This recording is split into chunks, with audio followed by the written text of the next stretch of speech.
Public affairs programming on Look TV is underwritten by the generous support of Pinnell's Restaurant, classic Italian American food since 1922, and Stored Tech, technology solutions for computers, networks, and phone. Stored Tech, your technology, our passion. 1922, Babe Ruth debuts with the Yankees. WGY signs on air. Exterminator wins the Saratoga Cup, and Pinnell's Restaurant opens its doors for the very first time. For 5 generations, Pinnell's has been preparing delicious Italian food, served in a comfortable, home-like setting where everyone is welcome. 90 years of authentic Italian recipes, 90 years of the freshest ingredients, and 90 years of the finest classic Italian dishes, all made daily by hand. Pinnell's Italian Restaurant, a Saratoga dining tradition since 1922. Firms deal only with prevention, the systems that block hackers and viruses. Stored Tech knows the root cause is actually good people doing bad things. So we offer a security training program which includes certifying all participants to show they understand the basics. Technology solutions for computers, networks, and phones. Stored Tech, your technology, our passion. All right. We'll resume our regular town board meeting. It is June 4th, 2018. At approximately 6 p.m., we went into executive session. At 6 p.m., we opened a regular session here, and then we went into executive session to discuss a CSEA grievance issue. It was a third stage interview, and it was done in executive session. No actions were taken. And so the time is 7:10, and we've returned to regular session and the regular agenda. So, welcome everybody. Certainly is a beautiful evening tonight. But would you all please rise and join Councilman Tony Metabier in saying the Pledge of Allegiance? I pledge allegiance to the flag of the United States of America and to the republic for which it stands, one nation, under God, indivisible, with liberty and justice for all.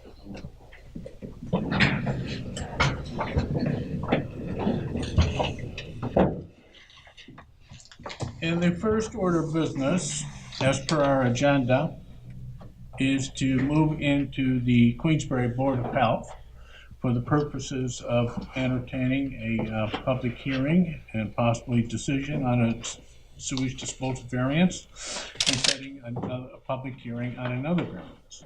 So is there a motion to move into the Board of Health? So moved. Moved by Councilman Ferrone, seconded by Councilwoman Catherine Atherton. All those in favor of moving into the Queensbury Board of Health say aye. Aye. Aye, it's unanimous. We're now into the Queensbury Board of Health. So item 1.1, please, Karen. It's a public hearing on a sewage disposal variance application of Jonathan and Ruth Bodenhorn. Okay. And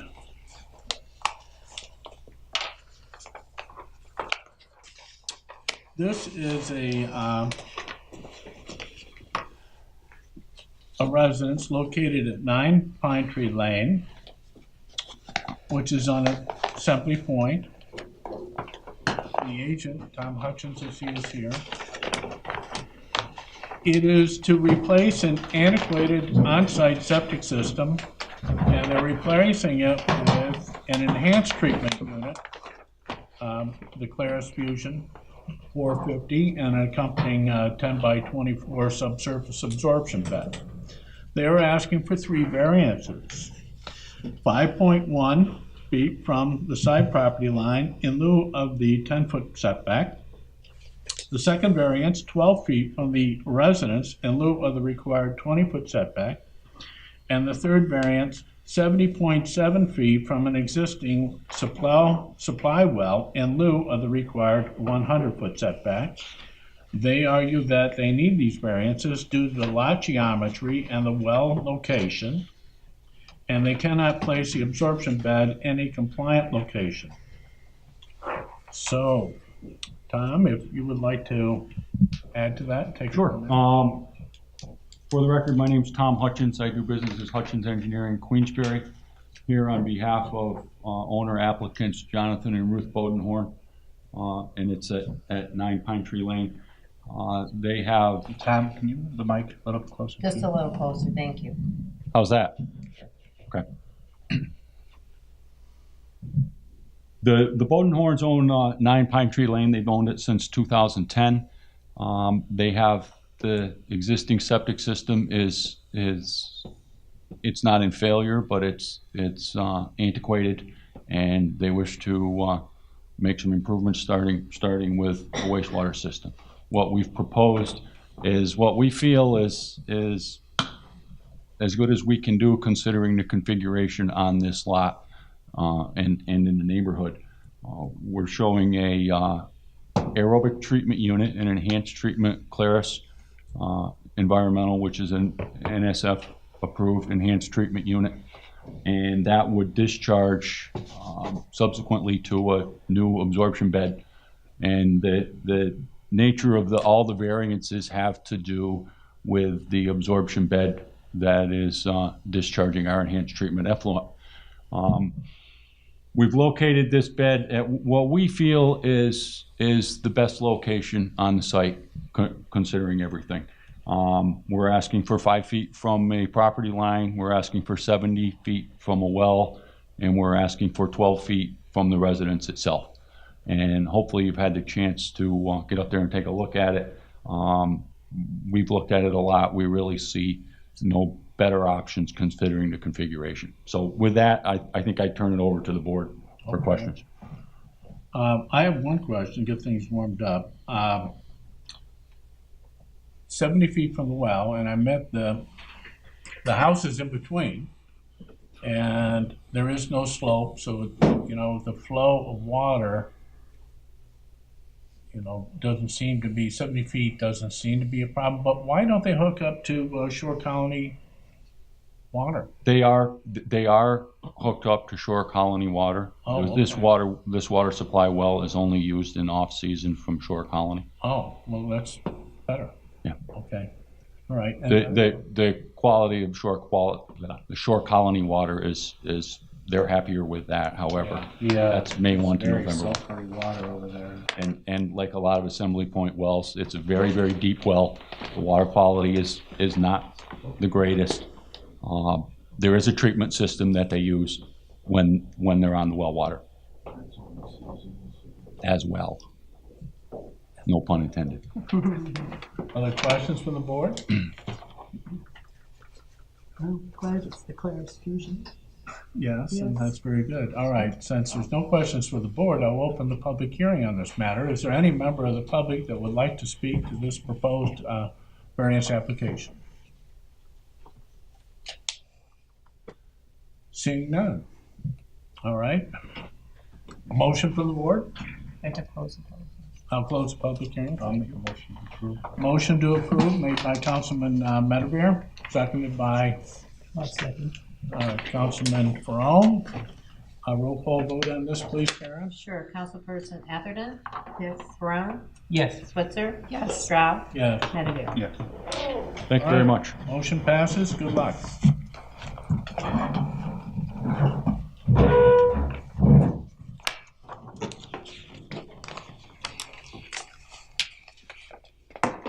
All right, still in the Queensbury Board of Health. There is a second resolution set a public hearing. Karen, would you? Sure. Resolution setting public hearing on sewage disposal variance application of Higley Lake Property LLC. Okay, well, this is an existing system, but it's not compliant. It was discovered that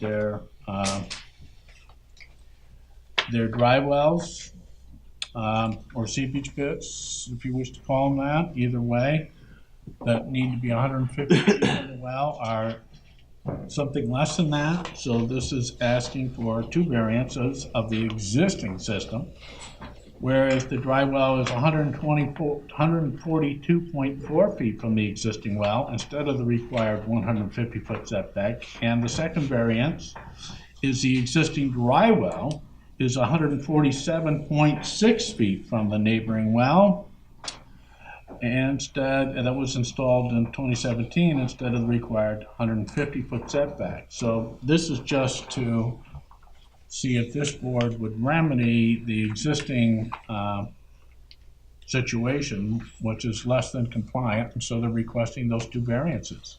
This public hearing will be June 18th. So, is there a motion to set a public hearing for this sewage disposal variance application? Moved by Councilman Medevere. Seconded by Councilwoman Atherton. A roll call vote on this, please, Karen. Councilperson Ferrand? Yes. Switzer? Yes. Straub? Yes. Medevere? Yes. Atherton? Yes. Having no further business for the Queensbury Board of Health, is there a motion to move out of the Queensbury Board of Health? So moved. Moved by Councilman Ferrand. Second. Seconded by Councilwoman Switzer. All those in favor say aye. Aye. Aye. Any nays? It's unanimous. We're now out of the Board of Health. Now we move on to resolutions. I will briefly describe each resolution before the town board tonight, and there are 13 of them. And then I will give the public an opportunity to speak to any of the resolutions that they wish. Now, if you have a town topic that you wish to speak to this board about, and it is not part of the resolutions, I will give you that opportunity, but later in the meeting, okay? This segment of the meeting pertains to the resolutions only. Resolution 3-1. Please, Karen. Resolution authorizing promotion of Frank Riccio from Water Plant Operator 1 to Water Plant Operator 2. All right, Frank Riccio, reliable. He's interested in the position. He gets things done. He gets along with his workmates. He gets along with upper management. And we're fortunate to have him in the control room here in the water department. So Frank Riccio, this is a resolution to promote him to Water Plant Operator 2 from his current position, Water Plant Operator 1. Resolution 3.2. Resolution authorizing promotion of Stephen Thompson from Water Plant Operator Trainee to Water Plant Operator 1. Okay, thank you, Karen. Stephen Thompson got a certificate, so he's earned his step up from trainee to Water Plant Operator 1. Resolution 3.3. Resolution authorizing appointment and promotion of Stephanie Mahoney as court clerk to serve needs of court. So you will see with 3.3 and 3.4, we have a retirement. Diane Von Braun, excellent person, excellent court clerk, and we wish her well in retirement. But now that means the other people need to move up. So we'd like to move Stephanie Mahoney to the currently vacant full-time position of court clerk to serve the needs of the court. And then Stephanie will leave a vacancy, so resolution 3.4. Resolution authorizing appointment and promotion of Mariah Jucka as deputy court clerk. All right, Mariah Jucka already works in the courtroom. She's part-time. This would promote her from part-time assistant court clerk position to the currently vacant full-time position, deputy court clerk. Resolution 3.5. Resolution authorizing Warren County Historical Society to use town property. All right, the Warren County Historical Society wishes to use the field right outside their former location at 195 Sunnyside Road, which is the former Bay Ridge Firehouse, and they had rented it there for many, many years. And they like the site, and they've had some very successful Heritage Days there, and they're planning one August 4th, 2018. And they just want to use the field outside. Park and Rec will supply them some picnic tables and such, and they want to have a Heritage Day Country Music Fest Sunday, August 4th. It was a fundraiser for the Warren County Historical Society, and this is permission to give them permission to use that facility. And they have submitted their certificate of insurance, and I shared that with the board today. All right, so that's 3.5. 3.6. Resolution authorizing intermunicipal agreement between Town of Queensbury and Village of Lake George relating to Westbrook Stormwater Management Project, Queensbury C006868. Okay. John Wimbush of the Department of State called me up, and he says, we're trying to deal as best we can with some of these Lake George Watershed Coalition grants. One of them being C006868.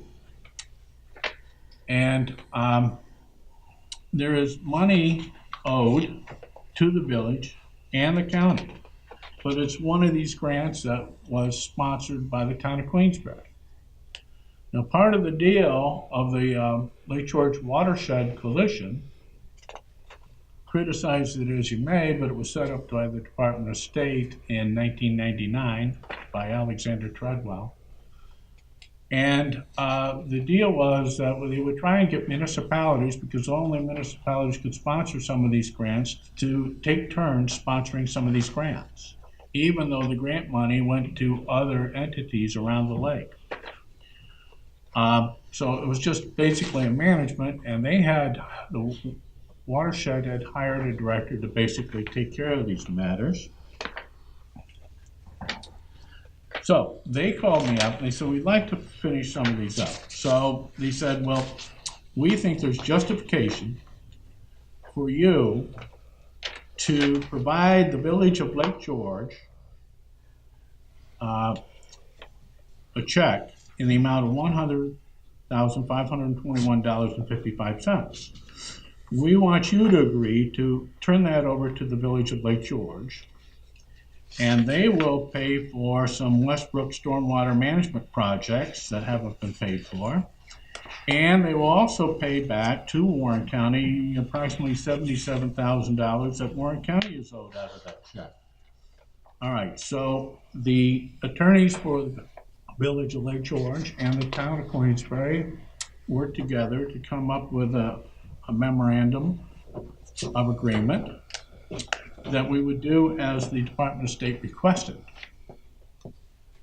And so the check will be coming to the town of Queensbury, and we will in turn give it to the village of Lake George, who will in turn pay off some of the debts from that are owed as part of that Westbrook Stormwater Management Project, and another check to the Warren County. So that's per agreement. The memorandum of agreement that was a cooperative effort by the two municipal entities went to the Department of State and went through their gauntlet, returned and said this is satisfactory for us. Now both parties need to approve it. The village of Lake George has already approved it. Now it's up to the town of Queensbury to approve their behalf, and this process can move forward. Resolution 3.7. Resolution authorizing renewal of agreement with Emergency Management Resources LLC for processing of billing and collection of emergency services. All right. EMR, is Emergency Management Resources, does our billing for our EMS squads. They have done a very good job by all accounts, and this is at no further expense, or no additional expense, I should add. This is to extend that service with EMR for a 5-year time period from July 1st, 2018 to June 30th, 2023. Resolution 3.8. Resolution authorizing renewal contracts for employee group health insurance plans with Empire Blue Cross Blue Shield and Blue View Vision effective from July 1st, 2018 through June 30th, 2019. All right. Our broker, who used to be Capital Financial, now is titled Upstate Agency. Our broker last year, we managed to have health insurance that actually went down 0.5%. Well, we're experience related, and the insurance this year was supposed to go up 15%. We worked with the CSEA, our union, and to increase copays, but at the same time, the employees would be reimbursed, so it would be financially neutral. And increasing the copay, we got the health insurance increase down to 13.6%, and that's about the best anybody could do this year. Resolution 3.9. Resolution authorizing 2018-2019 dental service contract between Town of Queensbury and Delta Dental. All right. And Delta was the lowest rate bidder. And actually their rates compared to, we have the Delta now, and if this gets approved, we'll continue to have Delta, but their rates went down almost 10%. Resolution 310. Resolution authorizing memoranda of understanding with 1 Apex Solar Power and 2 Solar Liberty and Southern Adirondacks for Solar Town of Queensbury as lead and hub. Okay, we are a clean energy community. And we have a Clean Energy Communities Advisory Committee, which is, you know, a group of citizens who have worked very hard to help this town become a clean energy community. And one of the things that we did was to do a solarized campaign. And we got $5,000 for helping to run that campaign.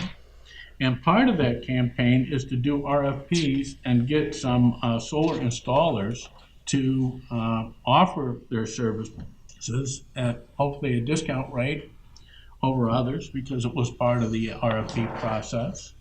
Now, Kathleen Bozzoni, who is the town's independent contractor that does things such as this for us, has undertaken tasks including preparation, supervision, administration of various grants, along with participating members of the Clean Energy Communities Advisory Committee and the New York State Energy Research and Development Authority, more formally known as NYSERDA, received and reviewed the duly submitted proposals and have recommended that the town board authorize a memorandum of understanding with Apex Solar Power and Southern Adirondacks for Solar, okay, 1 company, and 2, Solar Liberty and Southern Adirondacks for Solar, with the town of Queensbury as the lead and hub as set forth in a memorandum presented at this meeting.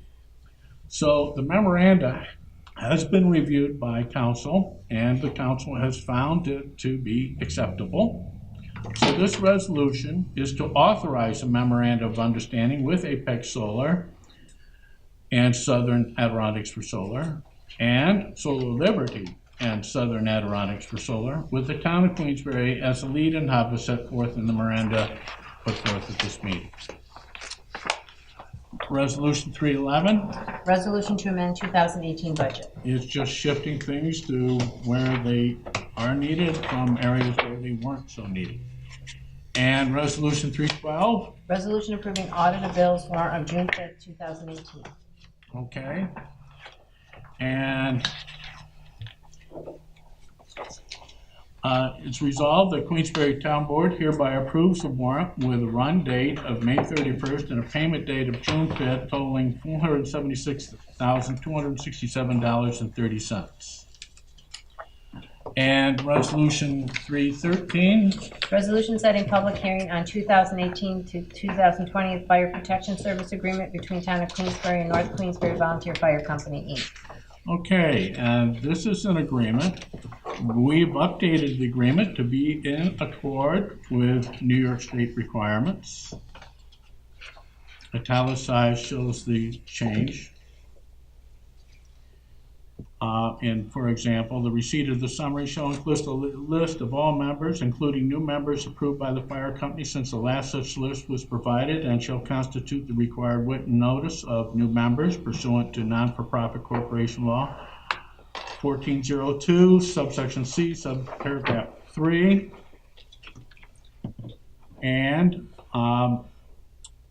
that they will submit an estimated budget for each respective year, itemized to provide information required by town law 184-1A, and all documentation required by town law 184-10AA. And the budget, the rest of the contract is basically the same. The budget has slight increases for years 2018, 19, and 20 that average a little bit less, or around 1.5%. Good job, North Queensbury. Okay, so those are the 13 resolutions before us tonight, and this is a set of public hearing for the North Queensbury Fire Protection Contract, by the way. Any member of the public wish to speak to any of the resolutions before us tonight? Yes, sir.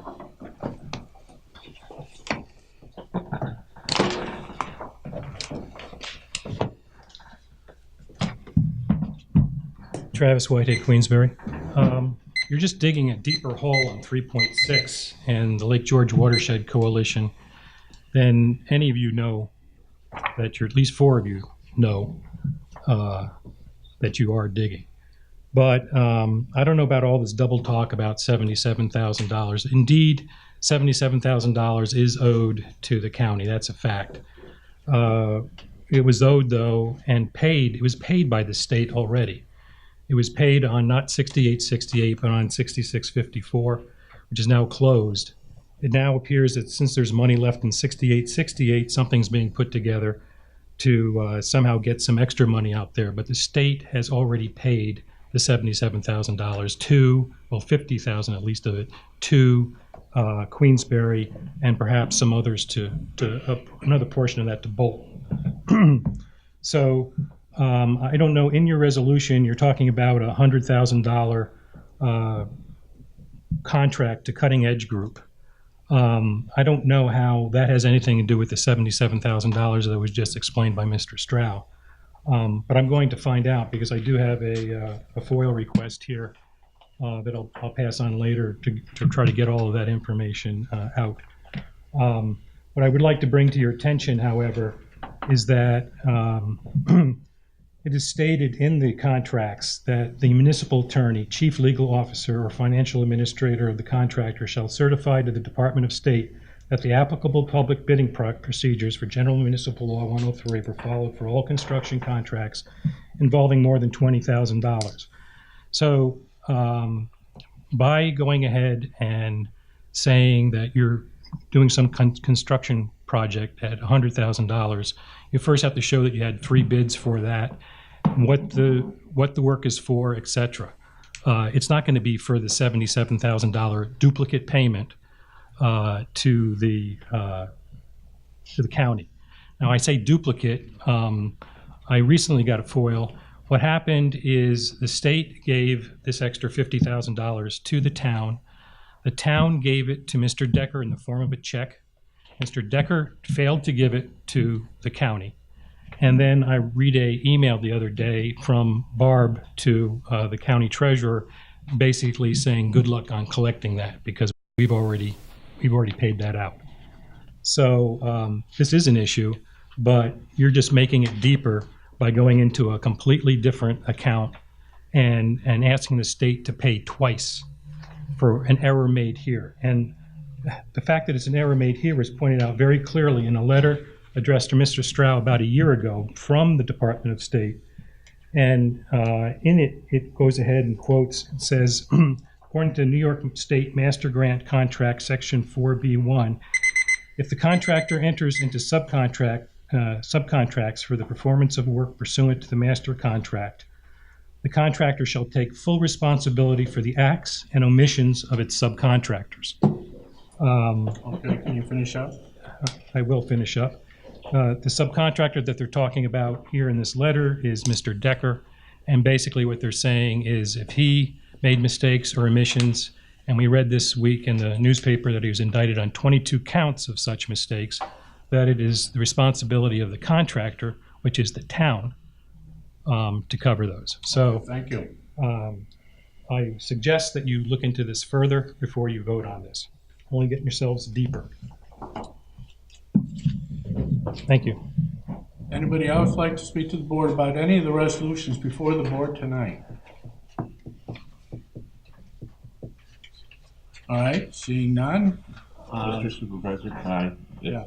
I just want to clarify one thing about 3.6. The Department of State, who started this process to have us put together the intermunicipal agreement, which we drafted and ran by the village, their communications with us is that the $100,521.55 was for only for the payment of contractual services supplied by Cutting Edge Group. So that's what the agreement says. So just want to clarify it's for that particular thing, and the Department of State is the one who asked us to put together the municipal agreement, which we ran by the village's council and by them. I think that's the important point right there, is that the Department of State is the one that's requesting this. Yes, thank you. Any other questions on any of the resolutions by any town board members? So, yes, sir, John? I thought the comments were over.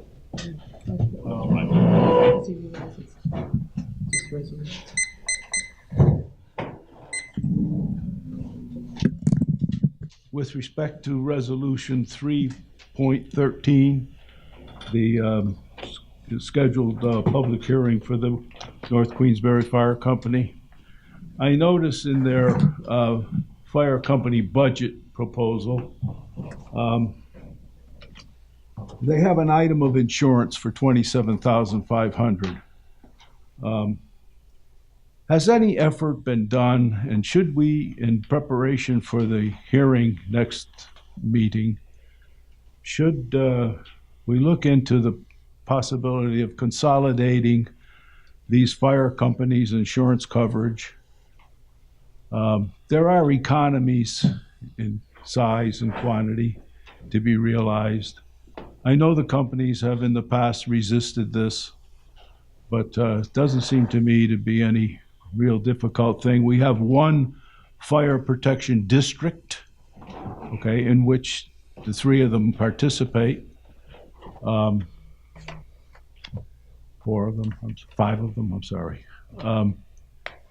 So I would like to see why we can't consolidate the insurance coverage for these fire companies.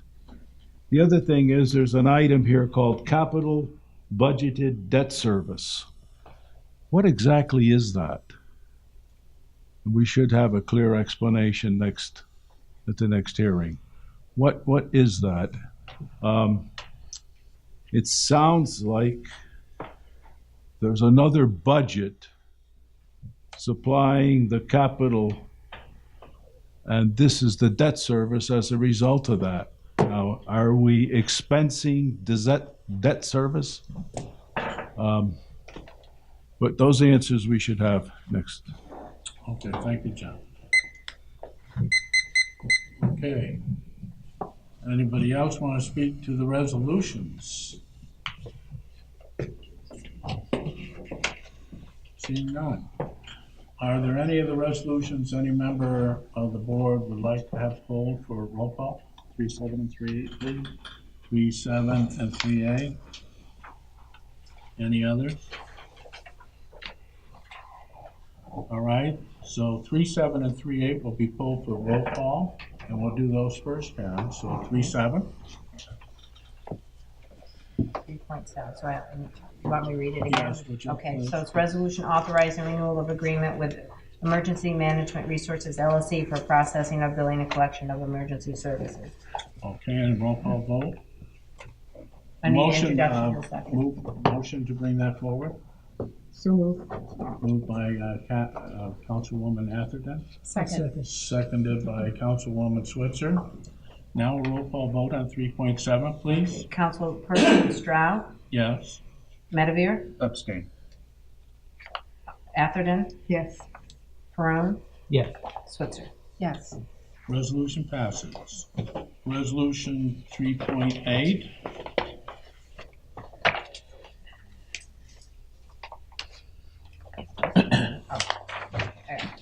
Resolution authorizing renewal contracts for employee group health insurance plans with Empire Blue Cross Blue Shield and Blue View Vision effective from July 1st, 2018 through June 30th, 2019.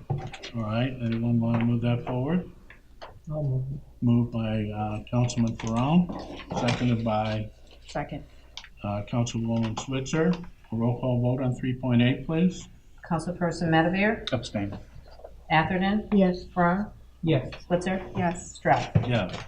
Resolution passes. Now, resolution 3.1 through 3.6 and 3.9 through 3.13. Anyone want to move those resolutions forward, please? I'll move. Moved forward by Councilman Medivir, seconded by So moved. Councilwoman Atherton, roll call vote on the remaining resolutions, please. Councilperson Atherton? Yes. Brown? Yes. Switzer? Yes. Stroud? Yeah. Medevere? Yes. Resolutions passed. Any correspondence? None. Privilege of the floor. Other town board discussions. Yes, sir.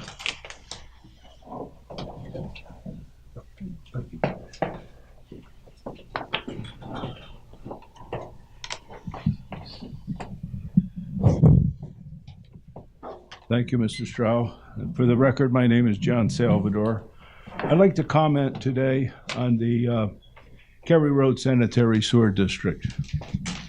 A review of the construction bid package of the drawings and specifications prepared by CT Mail Associates for the installation of the district's force mains reveals that an apparent unauthorized alteration in the district boundary of the district, as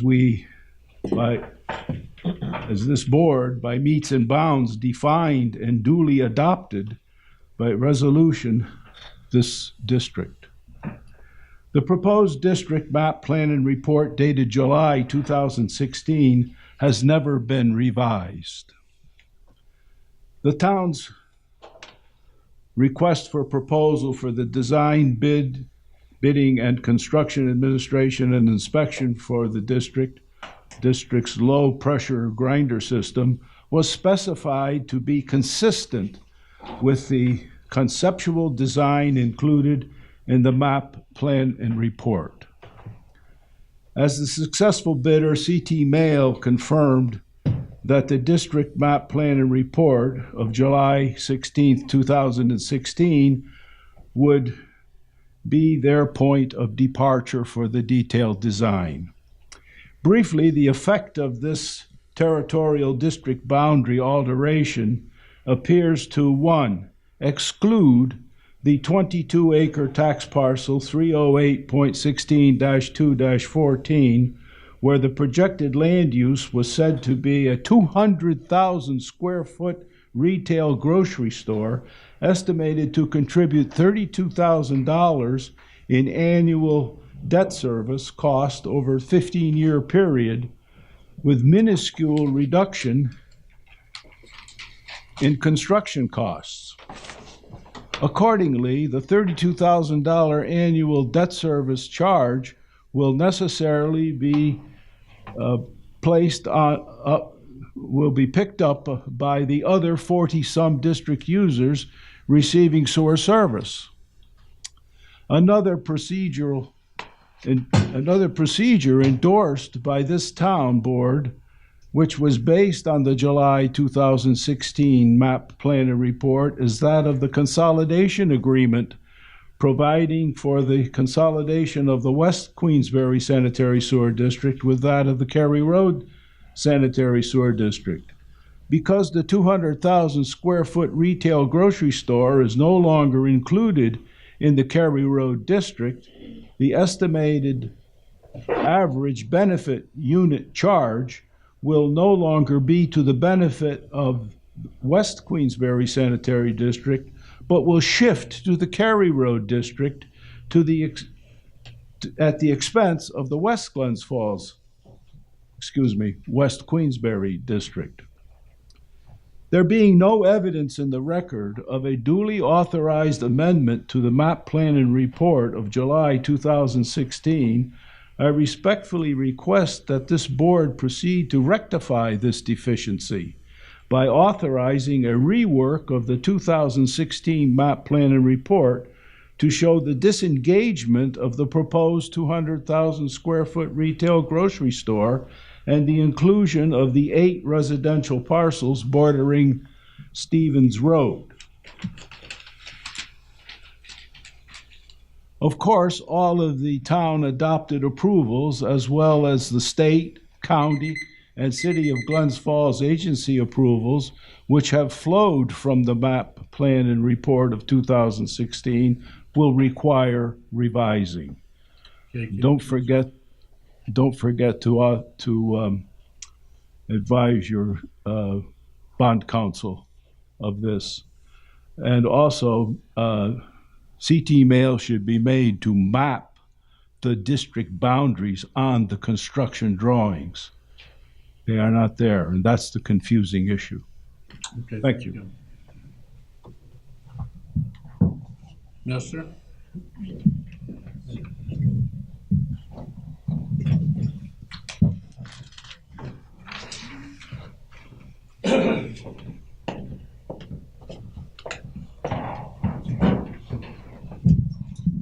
Good evening, Ron Ball, Queensbury. 2012, I started a petition to stop the cell tower from going on Queensbury water tower property.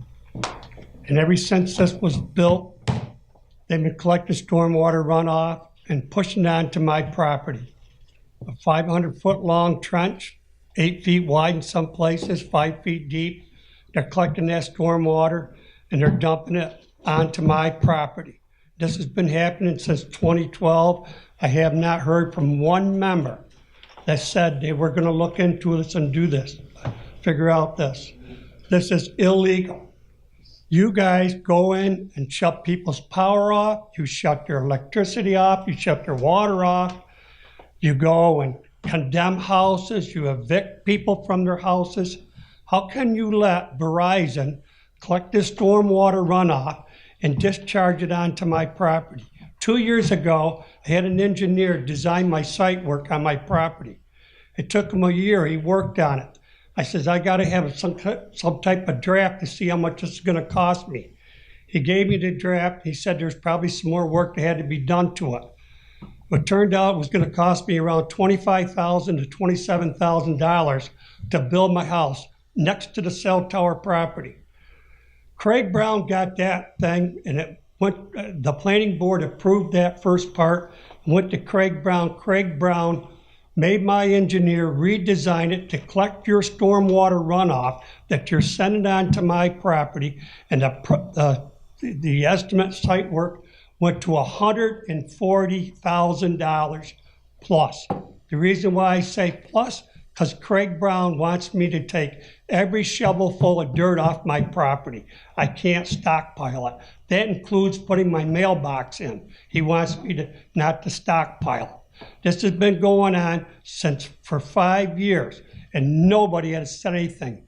You new members have inherited this mess from Dan Stack and Ron Montesi. Anthony Medevere is protecting those two because he's the only one that said Queensbury can fix this. He said this to me. When I brought Craig Brown up there and showed him how they're dumping onto my property, his response was, oh, it's not that much. It's not that much. Look at these holes that they're making people put in their yards. The new Hilton Hotel. Look at that huge hole. Retention center to catch stormwater runoff. Look at these new developments all over. This isn't just Queensbury. Go down to South Glens Falls, Saratoga. They all do it. But Queensbury allowed Verizon to collect the stormwater runoff and dump it onto my property. Craig Brown should be suspended. We don't need someone like that. He's made that property up there unsafe. If we get 5 inches of rain like Missouri did there a couple of weeks ago and it washed out the streets and buildings, it's going to wash out that whole side of that hill. I would like to have one of you members contact the DEC, and I got 3 or 4 people that live in Leland Estates would like to meet with you and the DEC to describe our complaints. Could that possibly be done? If you sit silent, it's because you don't know what to do. And you all got red faces right now because I'm right. I'm not making anything up here. What are you going to do? I want you to stop that water from going onto my property. Come on, I got another minute left. Let's hear something. Well, I will speak to that when you're done. When I'm done? Are you finished? Why not? Tell me what you're going to do. Because the second we start speaking, you tell us we take up your time. You do that all the time, Ron.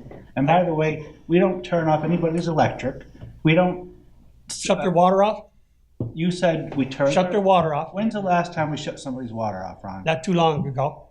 What? Who? Well, you threatened to do it to that guy over in Foxwoods, or Fox Hollow. He was... Because he has an illegal tap in his house? I'm just telling you, you do it, okay? All right, thank you, Ron.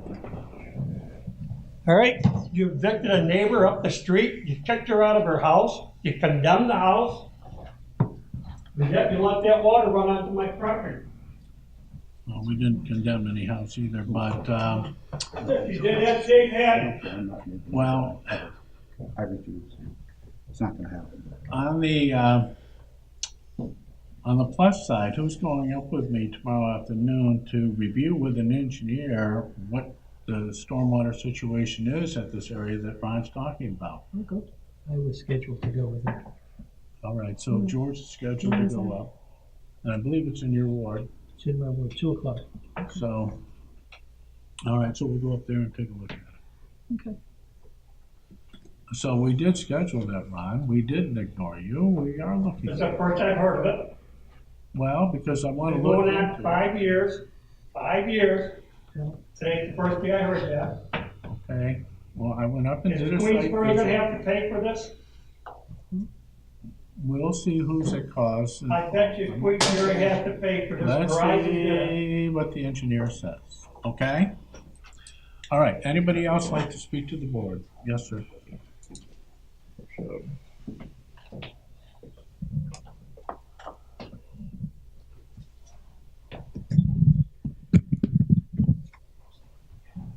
Good evening, and thank you for your service. My name is Robert Schultz. I'm a Queensbury taxpayer. I have a letter addressed to the board, which I'll read into the record and then serve. It reads, Dear Mr. Stroud and members of the town board, in October of 2016, I served each member of the town board with a proper First Amendment petition for redress of grievances. I have a copy attached. To remedy a grievance regarding the board's violation of our rule of law, certain reasonable alternatives to the system proposed for managing wastewater from the Cary Road Sanitary Sewer District had not been reviewed, a violation of the State Environmental Quality Review Act, or SEQRA. The Cary Road Sewer District would transfer its wastewater to a Glens Falls combined stormwater and wastewater line, and from there to the Glens Falls wastewater treatment plant, which does not now have and would not have the capacity to treat the additional wastewater, thus requiring periodic bypass to the Hudson River of large volumes of raw sewage, oil, toxic, industrial chemicals, and other matter normally found in sewers. There were and remain at least 2 alternatives that have not been reviewed: a packaged treatment plant discharging wholly within the district, and second, the no action alternative. The State Environmental Quality Review Act requires the environmental impacts of each alternative be quantified and compared, and that the alternative with the least adverse impact on the environment must be chosen with the economy taken into consideration. On information and belief, the town's violation of SEQRA has been compounded since 2016. The boundaries of the district have changed with the elimination of the halcyon properties, the addition of 8 residential lots on Stevens Road, and the proposed consolidation of the Cary Road Sanitary Sewer District with the West Queensbury Sanitary Sewer District, further nullifying the town's 2016 environmental impact statement. The 2016 petition for redress required a response before the town committed any additional taxpayer funds to the wastewater management system proposed for Cary Road. To be sure, a communication designated as a petition for as a First Amendment petition for redress, requiring a formal, specific response from the government, from the town, would have to embody certain components to ensure that the document was in fact a First Amendment petition and not a, quote, pretended petition. course, not all communications, nor just any document, can be designated as a constitutionally protected petition for redress. The subject petition for redress exceeds any rational standard requiring a formal, specific response from the board. It is serious and documented, not frivolous. It contains no falsehoods. It is not absent probable cause. It has the necessary quality of a dispute. It comes from a citizen outside the formal political culture and involves a legal principle, not political talk. It is punctilious and dignified, containing both a direction and a prayer for relief. It addresses a public collective grievance with widespread participation and consequences. It is an instrument of deliberation, not agitation. And it provides legal notice seeking substantial or substantive redress to cure an infringement of a right leading to a civil legal liability. Thank you, Bob.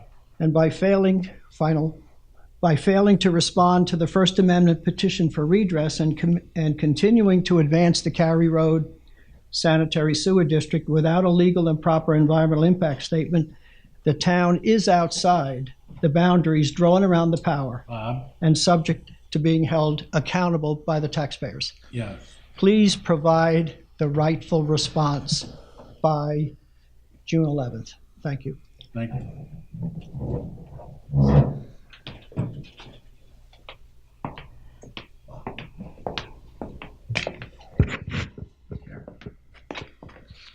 Out of here.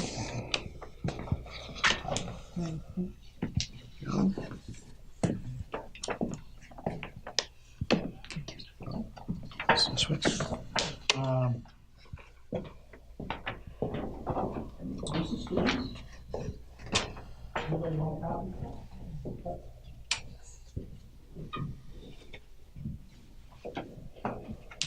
Yes, there are overflows into the Hudson, as was announced in today's Post-Star.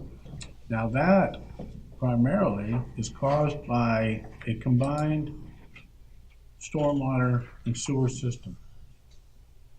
It used to be allowed that you would put sewer and stormwater into one conveyance system. And that no longer is seen as a good idea. And it does overwhelm the Glens Falls wastewater treatment plant.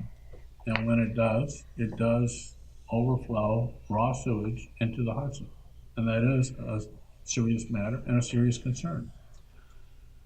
However, DEC is aware of that, and there are about 100 wastewater treatment facilities along the Hudson River that do the same thing. Not that it makes it justified, it's just that it needs to be remedied, and it takes time to remedy. Glens Falls is working on that. I was told that their recent remediation efforts have reduced to the count of about 1 million gallons the amount of fluids going into the same conveyance system by separating the stormwater and sewer systems. Especially productive was the separation of systems recently done along Ridge Road. But it's been done elsewhere in the city. The DEC is watching and making sure that we mitigate this problem as we move down the road. Hopefully eliminate the problem. But it's not going to be done overnight. Now, the Cary Road sewer has gone through the gauntlet of 2 legal teams and engineering teams and state comptroller's office and everything else, and it's been approved everywhere. And now we're at the stage of we're getting proposals for putting in the sewer. In any event, Bob, we will certainly look into your concern. Anybody else like to speak to the board? Yes, sir.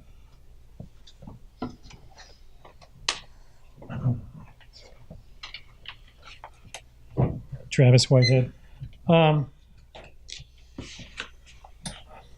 The DEC has never allowed discharge to the Hudson River.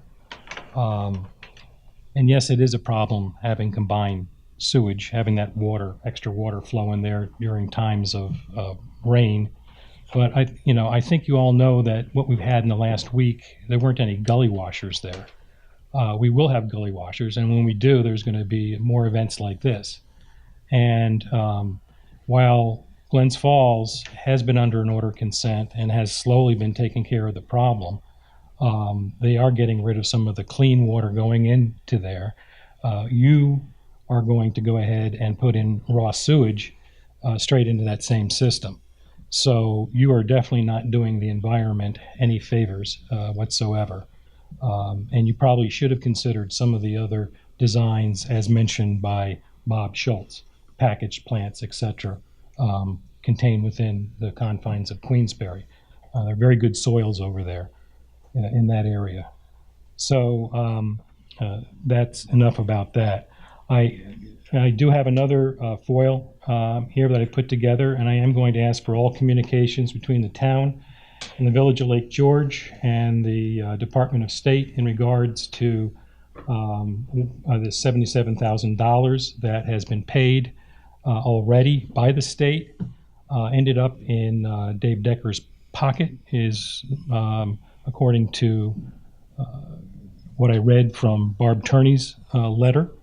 And now it seems like you're asking for it to be paid again from the state. The problem with that is the Department of State is no better than anybody up there in looking after the taxpayers' money. And they don't really care whether or not another $77,000 comes out of our pocket or not. If it takes some embarrassment away from them, and they should have been on top of this Decker thing for a very long time, and they know it. So I will ask for that information, and when we get it, the information will be distributed to the correct people. And I hope that the taxpayer will be treated more fairly by people like yourselves. Good, thank you. I don't know what you're going to find on the $77,000. I did ask John Wimbush, and I asked him about the $50,000, and he said over a phone call that they're separate. That's two different things. I don't know. We were asked to request the check of $100,000, and we were asked to make sure that the Village of Lake George got that. So, where it goes from there, I guess it's up to the Department of State, the Village of Lake George. Anybody else like to speak to the board?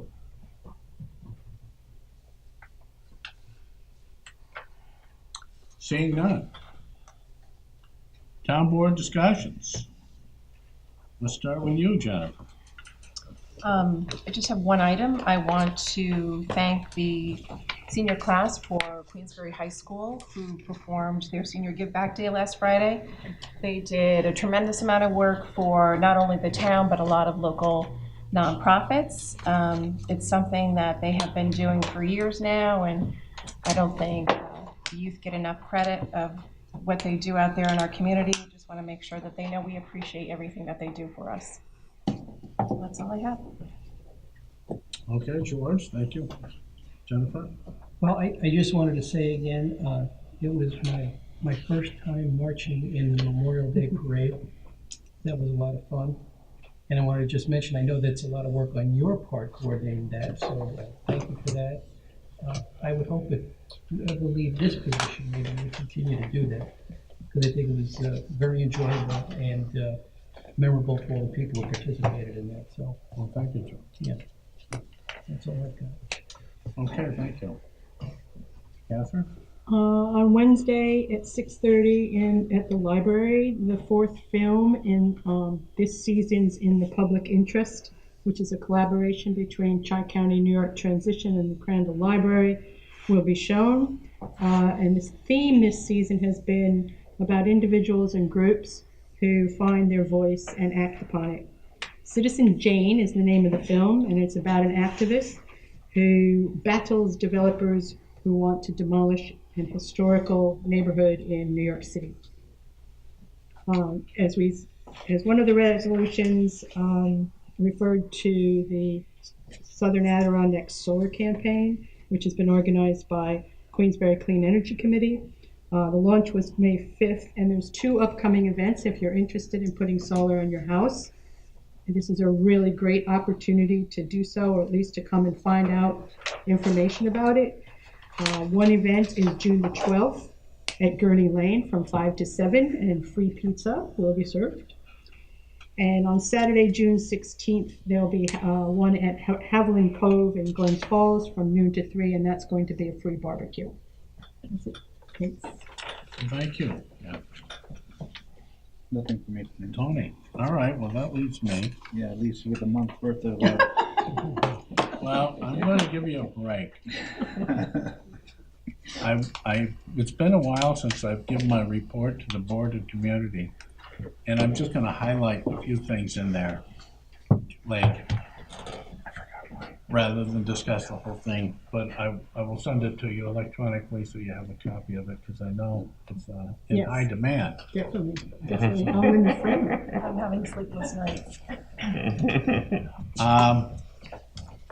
Recently, at a Legislative and Rules Committee meeting that I chair, there were 2 proposals to try and do something with single-use plastic bags. One of them from Supervisor Bramer, which wanted to end the use or some form of the use of single-use plastic bags in Warren County. And as admirable as that legislation as proposed is, it needs some more work. In the meantime, the committee, I put forward another opportunity, and that is to support the governor's proposal to do something with single-use plastic bags. And his bill, which I'm not sure where it is in the Assembly and the Senate, but calls for a prohibition of plastic bags by the 1st of next year. And it does have exemptions in it and so forth, and we thought it was very reasonable in the committee, so the committee did support that. It doesn't mean that in the future we're going to, in addition, support Supervisor Bramer's, but if you read this month's National Geographic, that being June's National Geographic, Ron Conover asked me for a copy of the article, and I gave that to him. If you read this month's article of National Geographic and see what plastic is doing to the environment, I think you would be just as upset as some of us and want to do something about it. DEC there's a webinar, and it's advertising it, but actually the webinar is from New York State Association of Counties, and they're going to do that on June 12th, 2018 at 2 p.m. So if you go to the DEC website, they have information on how to connect to that webinar. June 12th, 2 p.m. We had a meeting today with Marshall and Sterling, and we're discussing property, casualty, liability, town, and we're doing pretty well as a town. So said Ken Gray from Marshall and Sterling. One of the reasons why we're doing so well, and we don't often get credit, we get criticized for some things, but we don't get credit for all the things we are doing. But he gave us credit. He said our loss experience was exceptional, and our civil liability should be lower because we've been so progressive in doing things that are so proactive, such as migrating to the cloud, outsourcing our IT, offering a comprehensive IT program, our improved employee safety program is turning out to be very effective. I'll share that with you later. Our water tank maintenance program is assuring permitting and regular maintenance being done on that so that we don't get caught with a deferred maintenance situation like another local community who now has to spend millions of dollars on their tower because, well, we want to prevent that. So we're being proactive, and so we get credit for doing the right things as a town, which was refreshing.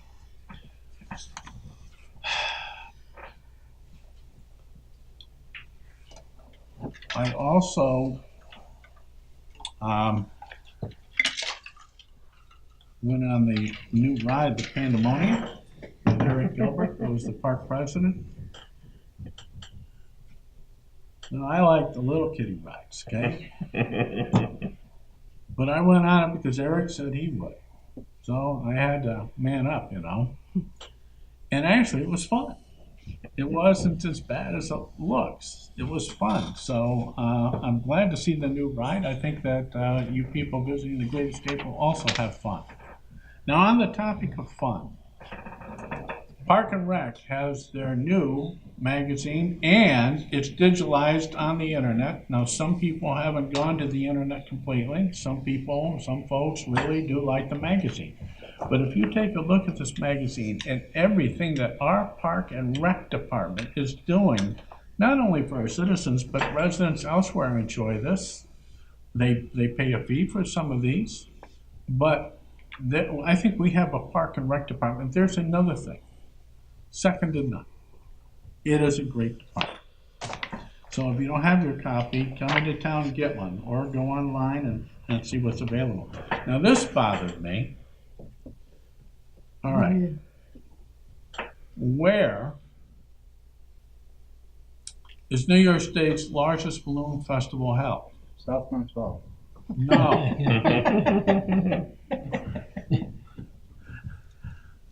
No, but that's what a bridge going over to Kennedy Airport says. South Glens Falls, New York State's largest air balloon. Okay. Seems like Queensbury has a tough time getting credit for anything. Not even the right count. All right. Yeah, the parade, that can't, and the theme was for those who fell. And thank you all for participating. And George Stack, I don't think you've missed one in the 19 years that we've been working on this. So he's played a role, others have played a role, it's a large role. And I also want to give credit to the committee that helped me do this. Joan Aldis, Colleen Tarantino, Tim Benner, Carl Fosco, and I forgot Tony Garcia. Tony, I'm sorry. I missed you at the remembrance ceremony, mentioning you. I will try and make up for it now. But, you know, it is a wonderful time. I had a great time. And we had the Grand Marshals, and I explained to you, you know, Walter Duckett, Bob Garland, Emil Lindstrand, Tony Simeon. Bob Garland was also our keynote speaker, and he rode with me in my 1929 Model A. Now, his year he was born was 1929. So I said, oh, you both are almost 90 years old. I said, how many times have you ridden in a Model A? And he said, this is my first time. And so, and he had a wonderful time, and he gave a wonderful speech. So I want to thank everybody that did participate in helping a wonderful Glens Falls Queensbury Memorial Day Parade. All right, Queensbury. Here's a chart. It shows number of lost time claims per policy year. See? It starts in 2010, goes right through to 2017. The way it's supposed to go. Town of Queensbury, experience modifier factor. All right, I think I explained this to you once before. When I came in, we hit a 150. that put us into a risk pool, code 59. And our workman comp insurance went up about 300 grand. Now, it takes 5 years, 5 good years of a positive experience, a safe workplace, a reduction in accidents that are occurring with employees and so forth. 1 is your normal. We were at 1.5. That's very high. We're down to 1.09. We're almost back to 1, folks. And it is showing in sharp reductions in our workman costs, workman compensation costs. Town of Queensbury incurred losses by coverage year. All right, here is when I came in. Here is where it is. Okay? That's the way it's supposed to happen. Town of Queensbury total cost, contribution, and workman compensation board assessments. Down. That's what's supposed to happen. All right. So we should be getting credit for all the good things. Okay. Now, I'm not going to read this. I want to highlight a few things, though.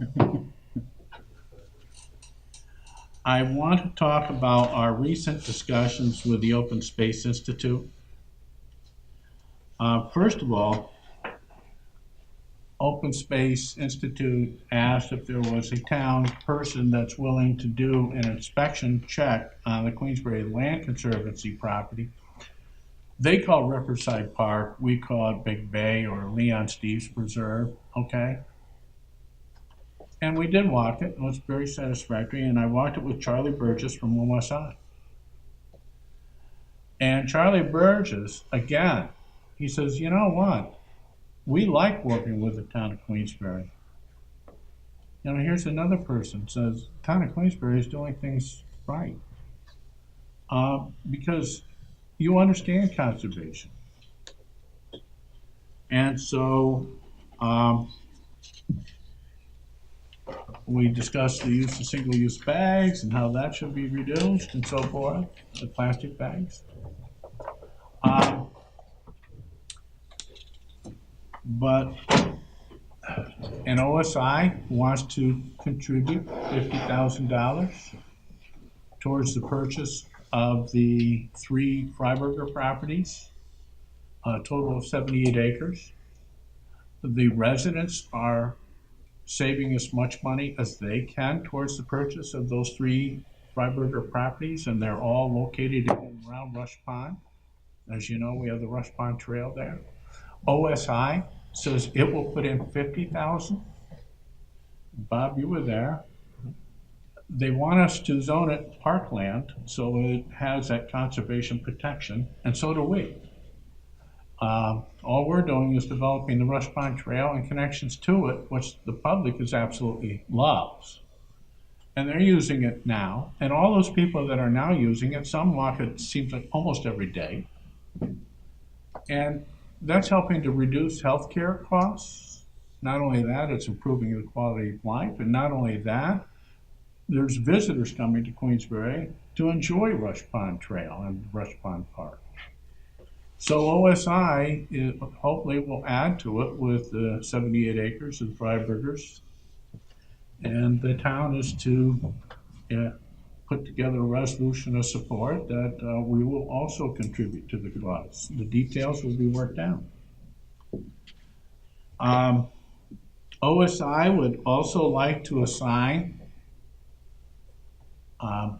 Queensbury Land Conservancy's park to the town, because OSI is trying to move away from this annual burden. And what is the annual burden? It's you have to walk the property as part of their stewardship program once a year to make sure that it is being conserved, it's not being developed on, nobody's encroaching on it, those kind of things. OSI does that for their properties, and they would like to allow other entities to assume that responsibility for them. So they don't want the same entity to do their own property. They would like a different entity. For example, the Queensbury Land Conservancy owns the Riverside Park. They inherited it from the OSI. We call it Big Bay Park or Leon's Dews Preserve. And if the town would agree, they made the request, so we've got to talk about it, but if the town would agree, we would do the walk once a year on that property for them as part of the stewardship program. Conversely, our property, the Hudson Point Trail System, Queensbury Land Conservancy, were asked if they would be the stewards and do their annual walk on that property. So, just to let you know. Also, we had a Dunham's Bay or North Queensbury wastewater disposal district meeting. Chris Nowitzki was there discussing Karina Panapy's Dunham's Bay algae analysis report and the Palmer Pollution Index and what it shows. And even though it's still a work in construction, we're supposed to get a copy of the final study when they fine-tune it a little bit. But up front, the types of algae that show organic contribution in terms of pollution, in other words, human contribution. There's certain type of algae that are strongly indicative of human sewage pollution. We noticed a reduction in those algae counts to people in front of their property who put in new septic systems. So there is a relationship. And so more needs to be done on the study, and John Salvador was there. And so we'll go forth with that as more details come out.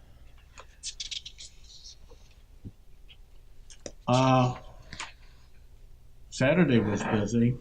I went to the Feeder Canal kayak and canoe race, and I have the blue ribbon to prove that I won.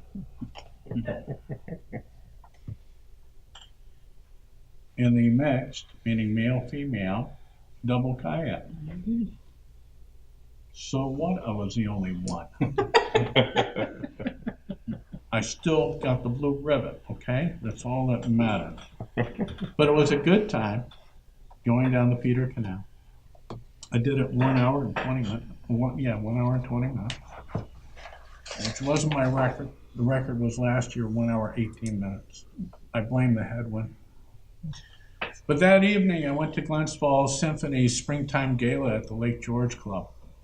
And getting to see Executive Director Jennifer Brink and Music Director Charles Peltz is a wonderful experience. And they did a wonderful program. And they gave special recognition to Alan Redeker, who well deserved it. So that was a beautiful time at the Lake George Club Saturday night. Also, I want to say to the public that these events that I attend, I pay for myself. You don't pay for them. Okay? Just let's make that clear. Although, as an ambassador from the town, I think it's obligatory for me to attend as many of these events as I can, and many of you know that I'm there at a lot of these. And I pay for them myself. The only ones I don't is the EDC ones, if it's related directly to this. The rest I pay for myself. And I met with Ken Gray, and so did George, Barb Tierney. I explained that to you. Why we're doing well is because we're such a progressive town.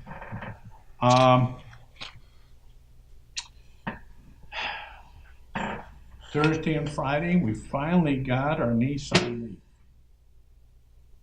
Delay and delay and delay and delay. And I know some of you probably want to blame me. Didn't have anything to do with the delays, but some of you just have that tendency. In any event, we finally got it, but we didn't get our $5,000 rebate because we couldn't get the paperwork in. We didn't have it all in time. Friday was the deadline. We got the car Friday morning. However, the good news is that the EEC has assured us that there will be another round. They don't have a timetable. And we will be eligible for our $5,000 rebate on this. Now,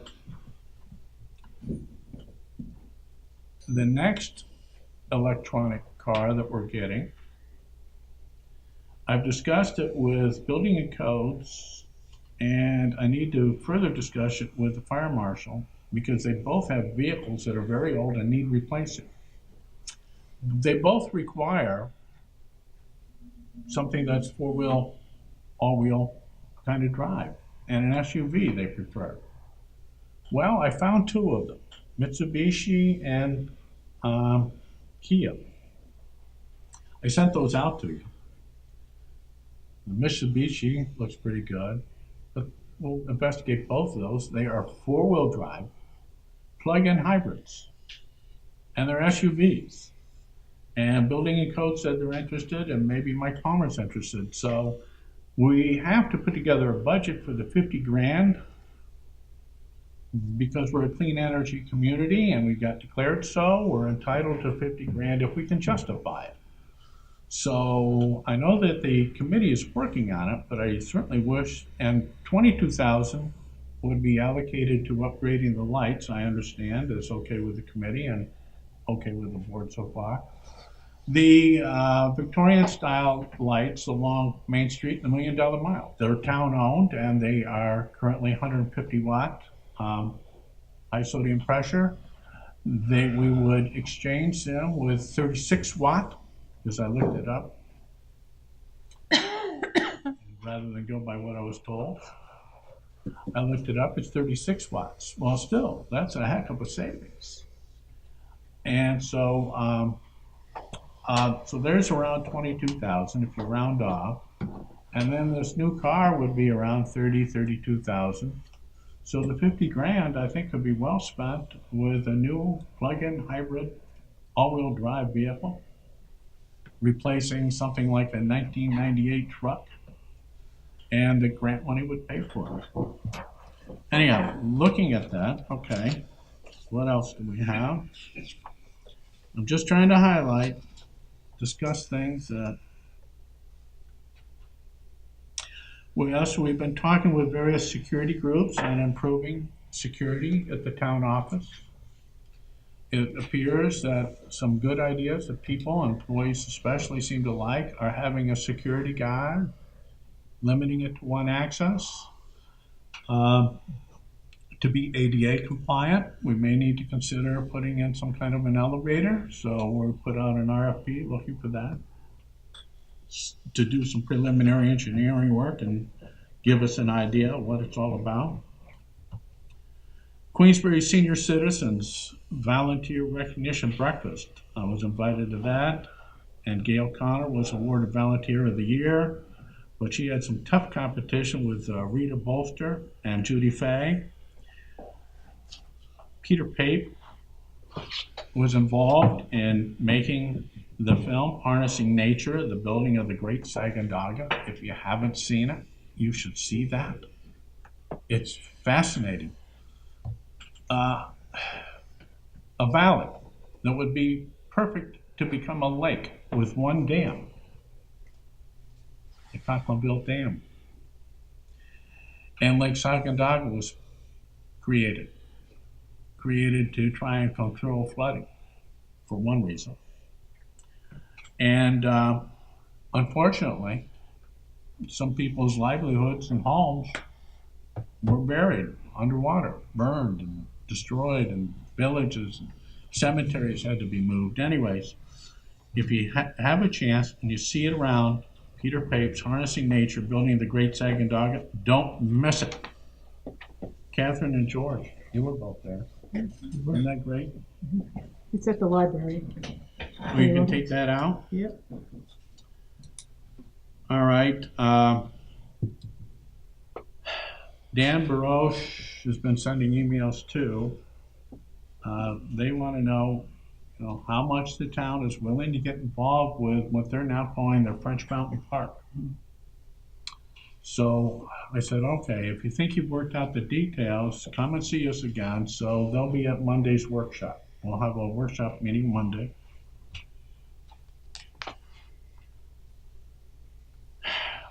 We visited with a resident on Weeks Road. It seems that I've had a rash of people come to me on Weeks Road. They want it to be more pedestrian friendly, but I've also had more than one person.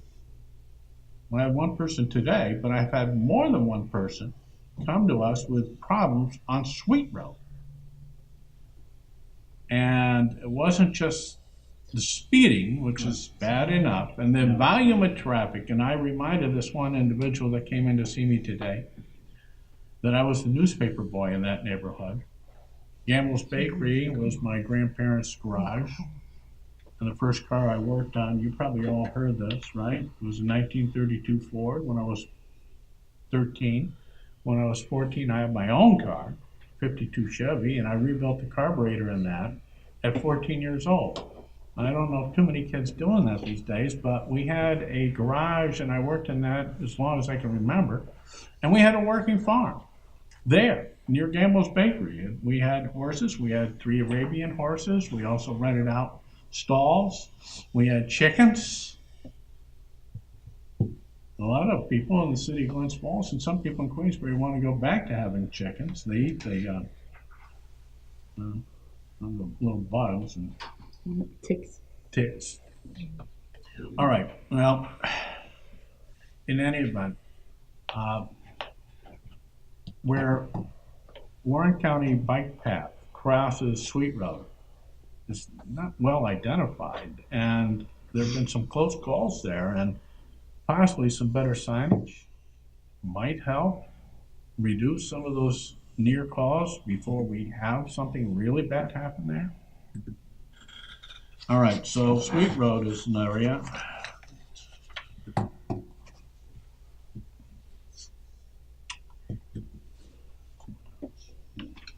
Oh, and then we have all kinds of. Well, and then the Earth Day, I gave the speech. I'm calling for the 29th constitutional amendment. It should read something like, "We, the people of the United States, in order to promote our general welfare and prosperity, do ordain and establish our fundamental right to a safe and healthy natural environment, that our waters and our air be clean and healthy, that every effort should be made to minimize or eliminate natural and man-made chemicals, toxins, metals, pathogens, etc., that are known to be harmful to the environment, harmful to human beings, harmful to our ecological well-being, harmful to our natural balance of our flora and fauna." Okay, all right, so those are the highlights. I didn't read the whole thing, guys, but I'll send it to you electronically. And that, I think, does it for tonight. So, is there anything else for the good of the order? I want to thank Look TV, Joe Barlow, our camera guy, our sponsors, especially Stored Tech.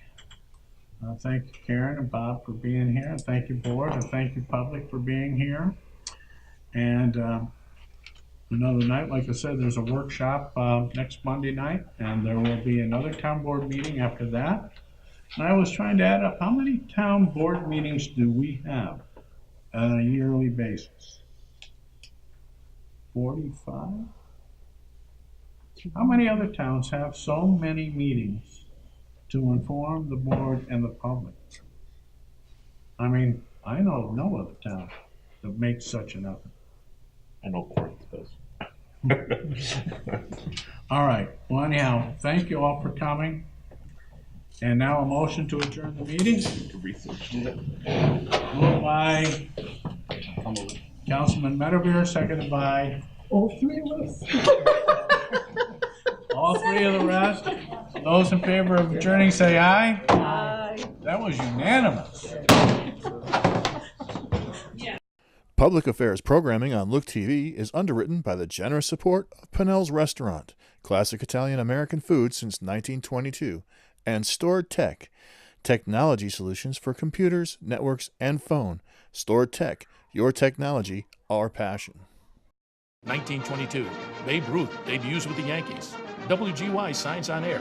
Exterminator wins the Saratoga Cup, and Pennell's restaurant opens its doors for the very first time. For 5 generations, Pennell's has been preparing delicious Italian food, served in a comfortable home-like setting where everyone is welcome. 90 years of authentic Italian recipes, 90 years of the freshest ingredients, and 90 years of the finest classic Italian dishes, all made daily by hand.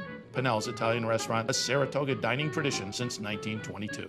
Firms deal only with prevention, the systems that block hackers and viruses. Stored Tech knows the root cause is actually good people doing bad things. So we offer a security training program which includes certifying all participants to show they understand the basics. Technology solutions for computers, networks, and phones. Stored Tech, your technology, our passion.